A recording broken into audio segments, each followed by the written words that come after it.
Jail super যিনি আছেন উনি তো মনে হয় যে প্রধানমন্ত্রী থেকেও বড় কেউ। উনি আসবেন শুনলে যা হয়তো জেলখানায়, উনি আসছেন আপনাকে দেখতে।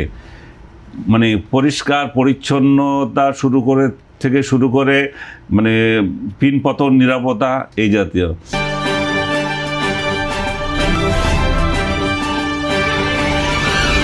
আদালতের ব্যাপারে উনি যে ডিসিশনের কথা বলছেন, আমি একটা ওনার প্রশংসা করে একটা লিখেছিও, যেটা হচ্ছে উনি বলেছেন যে যারা সামান্য টাকার জন্য জামিন নিতে পারছে না, ওই ধরনের ব্যক্তিগুলোকে ওনারা লিগ্যাল সহায়তা দেওয়ার জন্য উনি নির্দেশ দিয়েছেন আইনমন্ত্রীকে। কিন্তু এটা খুবই ভালো জিনিস, কারণ আমি নিজ চোখে দেখে এসেছি অনেকেই আছে যারা সেখানে পড়ে আছে, কিন্তু অর্থের অভাবে, সামান্য 2-3 হাজার টাকার অভাবেও তারা আইনজীবী নিয়োগ করতে পারছেন না, এই অবস্থা আছে। কিন্তু বাস্তবতাটা কি? আবার বাস্তবতা হচ্ছে যে এই যারা টাকা পয়সা দিতে পারছে না, এই ধরনের পড়ে আছে, তাদের জন্য তো সরকার সিস্টেম করেছে অলরেডি। সেটা হচ্ছে লিগ্যাল এইড সিস্টেম আছে। ওই লিগ্যাল এইড সারা জেলায় আছে, এবং লিগ্যাল এইডগুলোর কাজ কী? এই ধরনের আদালতে যাওয়া, এই জেলখানায় যাওয়া এবং চিহ্নিত করা, তারপর তা যদি না হয়, লিগ্যাল এইড যে প্রতিষ্ঠানগুলো আছে তাদের আর কার্যকারিতা থাকার দরকার নাই। আমাকে লিগ্যাল এইডের একজনে বললো যে আমি শেখ হাসিনার আমলে এগুলোতে কাজ করেছি, কিন্তু সমস্যা হচ্ছে এক জায়গায়, যে ওইখানে অর্থ বরাদ্দের জায়গাটা, ওনাদের যে পারিশ্রমিক জায়গাটা সেটা কম, সেটা বোধহয় ছিল ওনারা বোধহয় 30% বাড়ানোর কথা বলেছিলেন। আমার জানা মতে সেটা হচ্ছে সব মামলা কিন্তু লিগ্যাল এইড ওনারা সহায়তা করেন না, বিশেষ করে হয়তো নারী শিশু এই জাতীয় কিছু মামলার মধ্যে করেন। যেমন আপনি যে ধরনের মামলা মোকাবেলা করছেন, এই ধরনের মামলার ক্ষেত্রে এই ধরনের সহায়তাগুলো এগুলো করা উচিত। কারণ হচ্ছে যে আমি দেখেছি একটা ছেলে উত্তরে কোথায় দাঁড়িয়েছিল, তারে তুলে নিয়ে গেল, বলে কি জন্য? ও সন্দেহ হয়েছিল ও ডাকাতি করবে। আমি যখন ডিভিশন প্রাপ্ত ছিলাম না, তখন আমার সেবক হিসাবে ছিল। জেলখানা আর একটা বিষয়ে বলে, জেলখানা একটা বিরাট পরিবর্তন হয়েছে, পাবলিক অনেক আশা করে। সেই মান্দাদার আমলে যা ছিল এখনও তা আছে, শুধুমাত্র একটা পরিবর্তন হয়েছে। আগে বঙ্গবন্ধুর বইতে আমরা দেখেছি, আত্মজীবনীতে বইতে দেখেছি, আপনি খেয়াল করবেন এটা, যে যারা সেবা করতো তাদেরকে ফালতু বলা হতো, এটা লাগতো। এখন এটা পরিবর্তন হয়ে সেবক হয়েছে, এইটুকু হয়েছে। আবার চট্টগ্রাম কাস্টম হাউসে একটা ভাষা আছে, ফালতু মানে হচ্ছে দালাল, ঘুষ নেয়। ওটারে তারা নতুন একটা কিছু নাম দেবে হয়তো, মানে অন্য কোনো নাম দেবে। তো যেটা বলছিলাম, যে জেলখানাগুলো আগের মতোই আছে, সেই ব্রিটিশ আমলে যে রুল, যেভাবে এই জেল কর্তৃপক্ষ, জেল সুপার যিনি আছেন উনি তো মনে হয় যে প্রধানমন্ত্রী থেকেও বড় কেউ। উনি আসবেন শুনলে যা হয়তো জেলখানায়, উনি আসছেন আপনাকে দেখতে। মানে পরিষ্কার পরিচ্ছন্নতা শুরু করে মানে পিনপতন নিরাপত্তা এই জাতীয় ভালো, সেগুলা উনি যেখানে ওইখানে ওনার পাওয়ার আছে, ওনাকে হয়তো ওটা সম্মান করেন, উনি নিজেরা দেখাতে পারেন।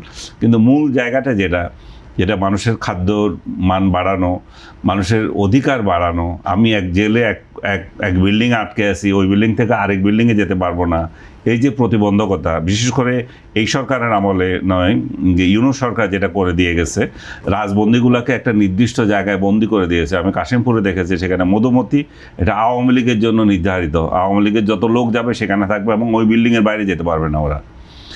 এই যে জেলখানার ভিতরেও আরেকটা জেলখানা দিয়ে নির্যাতন করা রাজনৈতিক বন্দীদেরকে, এবং প্রতিপক্ষ হিসাবে নিয়ে যাওয়া, এগুলো অবসান করতে হবে। আমি জেলখানা দেখেছি চোর সবগুলা।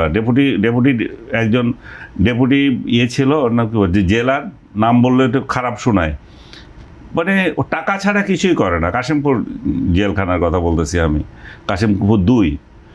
এবং এর বিরুদ্ধে এখনও আমাকে অভিযোগ করছে, ভাই এর সম্পর্কে কিছু বলেন, ওর যন্ত্রণা আমরা বাঁচতে পারছি না, এবং আমাদেরকে অত্যাচার করতেছে সে। এবং এটা ডিভিশন যেমন বলেছে, নন ডিভিশনের লোকেরাও অভিযোগ করছে। নামটা আমি বলেই দিই, ওর নাম আফতাব, ঢাকা ইউনিভার্সিটিতে পড়েছে। কিন্তু ঢাকা ইউনিভার্সিটিতে পড়া সত্ত্বেও যে তার বিরুদ্ধে যে সমস্ত অভিযোগগুলো আসছে, সেগুলো আসলে অ্যাকসেপ্ট করার মতো না।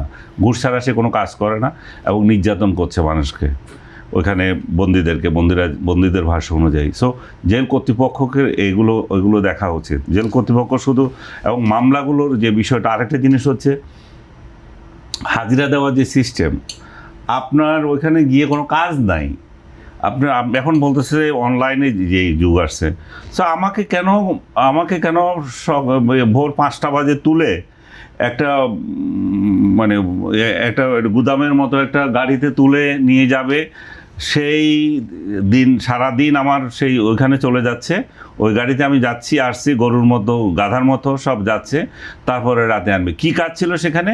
ওখানে গারদে গিয়ে বসে থাকা, যে আসছে হাজিরা হয়ে গেছে। সো এই যে সিস্টেমগুলো, অথচ এটা ম্যান পাওয়ার মানে অপচয় এবং সরকারের টাকার অপচয়। এটা না করে তারা এটা অনলাইনে নিয়ে নিতে পারে যেগুলো। আর যদি আপনার সওয়াল জবাব থাকে, আপনার প্রতি জিজ্ঞাসাবাদ থাকে, আপনার মামলা ওইভাবে চলমান থাকে, সেটাই শুধুমাত্র হাজিরা দেওয়ার জন্য এতগুলো লোককে এভাবে কষ্ট দেওয়ার কোনো মানে নেই। সো আমি মনে করি যে জেল সিস্টেমটা পুরোটাই চেঞ্জ করা উচিত। যারা ক্ষমতায় থাকে তারা তখন আর এটা মনে করে না, যখন ক্ষমতা হারা হয় জেলে ঢুকে তখন তাদের এগুলো মনে হয় যে এই সিস্টেমগুলো যদি চেঞ্জ থাকতো আমরা এইভাবে আর নির্যাতিত হতাম না। সো মাননীয় প্রধানমন্ত্রী যেটা চিন্তা করেছেন, আমার মনে হয় ওনার যে মানে বন্দীদেরকে নিয়ে উনি চিন্তা করেছেন, ওনার এটাও এই জন্য হয়তো মনে হচ্ছে, কারণ উনি নিজেও বন্দী ছিলেন, উনিও কারা নির্যাতনের শিকার। সো ওইখানে উনি যেগুলো দেখেছেন সেগুলো যদি সংশোধন করেন এবং এটাকে স্মুথ করেন, পৃথিবীর অন্য দেশে আছে, মনে করেন আপনি জেল জীবনে আছে, আপনি এর মধ্যে বাসায়ও ঘুরে আসতে পারেন, আপনার ছুটিও আছে 1 দিন 2 দিন। সৌদি আরবে আছে, আপনার খুব আপনি খুন করছেন, যাবজ্জীবন হয়েছে, 2 দিন বাসা থেকে ছুটি নিয়ে আসতে পারেন।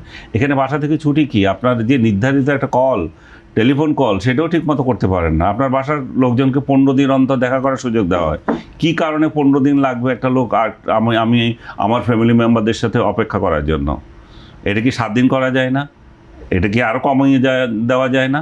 এমনি তো মেন্টাল টর্চার দিচ্ছেন একটা লোককে, দিনের পর দিন আপনি জেলে ফেলে রেখেছেন বিনা বিচারে, এবং বিনা বিচারের একটা সময়সীমা থাকা উচিত।